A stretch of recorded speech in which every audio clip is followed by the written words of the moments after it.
Property சீப்பா இருந்தா ஏதோ தப்பு இருக்குன்னு அர்த்தம். இல்ல மித் இது. கேட்டட் கம்யூனிட்டி இந்த மாதிரி இடத்துல ஒரு ப்ராப்பர்ட்டி ரொம்ப சீப்பா இருக்கு அப்படின்னா நிச்சயமா அங்க ஃபியூச்சர்ல நல்ல ஒரு growth இருக்குன்னு அர்த்தம். லேண்ட் சேஃப்டிக்கு பட்டா மட்டுமே போதும். மித்துங்க. பட்டான்றது உங்க ஓனர்ஷிப்பை காட்டுறது. ஆனா இதெல்லாம் தாண்டி எஃப்எம்பி ஸ்கெட்ச், ஏ சர்டிபிகேட், என்கம்பரன்ஸ் சர்டிபிகேட் இது எல்லாமே அதை விட ரொம்ப முக்கியம். இதுதான் உங்க ட்ரூ செக்யூரிட்டியை கன்ஃபார்ம் பண்ணும். பிக் டெவலப்பர் செல் பண்ற ப்ராஜெக்ட்ஸ் மட்டும்தான் லீகலி சேஃபா இருக்கும். அப்படிலாம் இல்லை, சின்ன சின்ன ஸ்டார்ட் அப் கம்பெனிஸ் கூட நல்ல நல்ல ப்ராஜெக்ட்ஸை தேடி பிடிச்சி இன்ஃபேக்ட் அவங்களுக்கு ஈக்குவலாகவே ஒரு நல்ல ப்ராஜெக்டை கொடுக்குறாங்க. ஏரிக்குளம் பக்கத்துல இருக்க லேண்ட் எப்பவுமே அன்சேஃப்.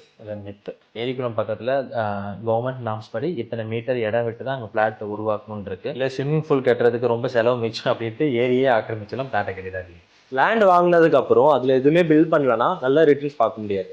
மித்து. நீங்கள் லேண்டை தர வாடகை கூட விடலாம். ஃபார் எக்ஸாம்பிள் பெட்ரோல் பங்க்கு, வேறு ஏதாவது அக்ரிகல்ச்சர் கூட நீங்கள் ரெண்டல் விடலாம். ஃபார் எக்ஸாம்பிள் அப்புறம் சினிமா தேட்டர்லாம் கூட இப்போ நிறைய அவுட்டர்லாம் பார்த்தீங்கன்னா அவங்க லீஸுக்குலாம் எடுக்கிறாங்க. ஹோட்டல்ஸ் நிறைய லீஸுக்கு எடுக்கிறாங்க. ஸோ இந்த மாதிரி நீங்கள் லீஸுக்கும் ரெண்டுக்குமே உங்கள் இடத்த நீங்கள் தர வாடகைக்கு விடலாம். அக்ரிகல்ச்சர் லேண்ட் வாங்குறது எப்பவுமே ரிஸ்க். இல்லை, இது மித்து. ஆக்சுவலாக நீங்கள் எந்த இடத்த நீங்கள் வாங்க போகிறீங்களோ அந்த இடம் விவசாயம் பண்ணுறதுக்கு உகந்த மண்ணோ இல்லை அங்கே தண்ணி பாசனமோ இல்லை அப்படின்னா நீங்கள் ப்ராப்பர் கன்வர்சேஷனோட அந்த இடத்த கண்டிப்பாக வாங்கலாம்.